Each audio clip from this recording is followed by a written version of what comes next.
Today we're answering a question that is on everybody's mind. I get this question all the time. And that question is, can I retire with $1 million? It's a great question to ask. You've been saving up and working your tail off basically your whole life, and you want to know if the old round number of $1 million is enough in today's world.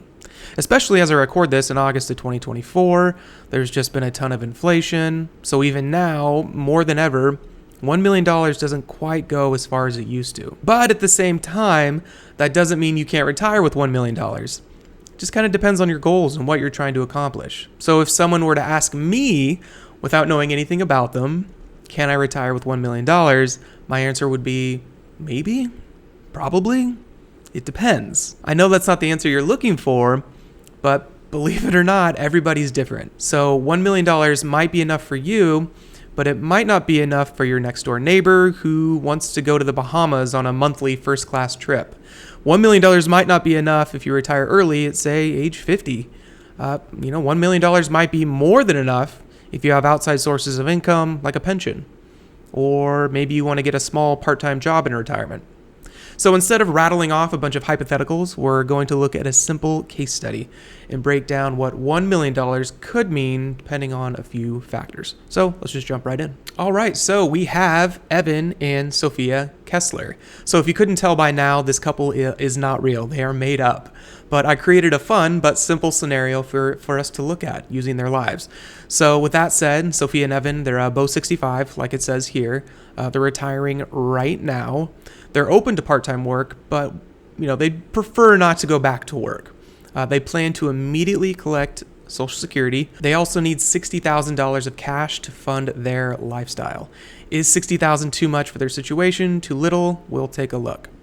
They also have kids, but they're not a financial priority, meaning their kids they're just fine. Financially speaking, they're not really worried about leaving them any money. If they end up passing away with cash to leave for their kids to inherit, great. If not, not the end of the world. And last, they're really worried about taxes and making their money last. Sure, that's most important to them, and that obviously makes sense. They want to ensure they don't run out of money. Pretty common goal for retirement. All right, here's how much money they have. You can kind of see their balance sheet here. I told you they have $1 million in assets, and that's exactly what we see here. $25,000 in cash, checking account, savings account that they have. And then we'll just assume they have about $500,000 each in their retirement accounts or their IRAs that you can see here. No other assets, but also no other debt as well. All right, so let's just jump on over to the Monte Carlo report. I want to show you, just take a few minutes here to kind of explain what this means. Nearly every retirement planning software out there, they have a Monte Carlo simulator. So I feel like having a good understanding of what it means as it relates to retirement planning is super important. So what this does is it simulates 1,000 different market outcomes based on the given facts of our plan. And what you're looking at here is the outcome of 1,000 different simulations. So as you can imagine, if you do 1,000 different simulations, you're going to have 1,000 different outcomes. So instead of drawing out 1,000 different ending portfolio values, instead what we have is these shaded blue and yellow areas.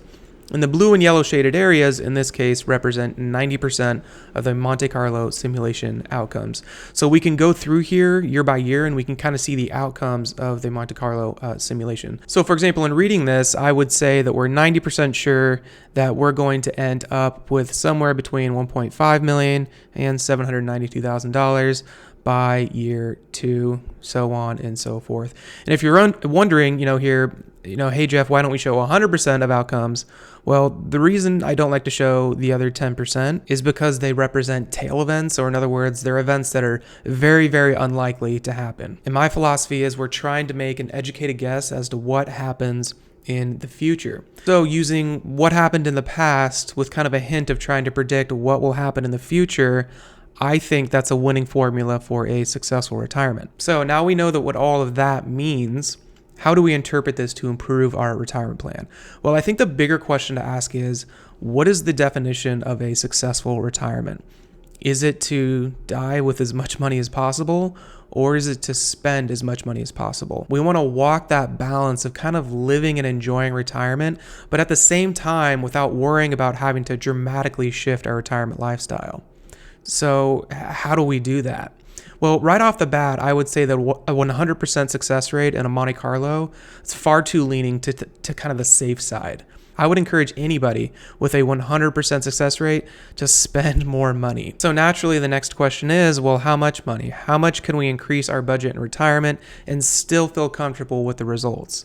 Well, let's take a look at like an 80% success rate, meaning in the 1,000 simulations that we're going to go through here, our cash flow needs, our expenses and whatnot, they're going to be met 800 times, or in 800 simulations out of the possible 1,000. Well, I've got my tool here, so I'll do just that. And I'll adjust so the probability of success is about 80%. How much more can they possibly spend? They need about $60,000 a year in inflation adjusted expenses every single year. It went up to $90,000. So our spending that they are going to, essentially get in retirement went from $60,000 to $91,000 a year. That's like a 50% increase. That's a huge increase. It's like the difference between flying, first class and coach on vacations. It's like eating out at a nice restaurant more often, visiting family more often, just kind of living your best life. And the sad part is that, most retirees, they won't do this because they'll see 80% probability of success and think to themselves, why would I risk only having a successful retirement, 4 out of 5 times? I want a 100% chance of a successful retirement. That's an A+. I don't want an 82%. That's a B-, which is a super fair reasoning. But all, 81% means here is that at some point in the future, you're just going to have to make adjustments. Now, keep in mind that this is kind of a static plan. There's a number of different ways that you could really look at to improve it, like, Roth conversions. If they do spend only $60,000 a year, they're going to be in a super low tax bracket. Maybe Roth conversions, make sense. Accelerating income today so they have a kind of a lower tax hit in later years. Their investments, depending on their income needs, they might need to adjust their investment allocation now and throughout retirement. Their expenses, can we get like a more accurate picture of their expenses by breaking them into categories? Even just a simple breakdown of discretionary versus non-discretionary expenses would be super helpful. And then you could split your investments between, non-discretionary expenses versus discretionary expenses and kind of align your investments that way. That's always super helpful. Or you could split expenses by age with more inflation adjusted expenses kind of on the front end of retirement and then a little less on the back end as well. If we look at their cash flow overview here, you can see easily why this plan is really successful. I mean, they're taking out $60,000 inflation adjusted every single year. That's 6% of their portfolio, which seems like a lot. It's more than the 4% rule that everybody talks about. But the reason they're able to get away with this is that you could see at the very beginning in the first year, a lot of their expenses are just straight up covered by Social Security. They only need to take out between, $8,000 and $10,000 in 2024 and all the way up to 2031. That gives them a ton of breathing room with their investments. If they're only having to take out $10,000 a year and their investments are less, and it's only $8,000 in the first year, then $8,200 in the next year, then $8,400, and that's probably why this plan is so successful if they only need $60,000 every single year. Now, if they have some flash expenses come up and they need a ton of money from their investments, that could certainly change things. But with them only needing $8,000 to $10,000 a year, it certainly makes things a lot easier for them when it comes to their retirement plan. So getting back to our original question, yes, Evan and Sophia, in their particular case, I think they can retire with $1 million just because of their needs and their wants and the money that they have on hand. Evan and Sophia have a lot to think about here. Hopefully they are prepared for 4 big retirement expenses. If you want to see what those are, click here and it'll take you straight to the video. I'll see you there.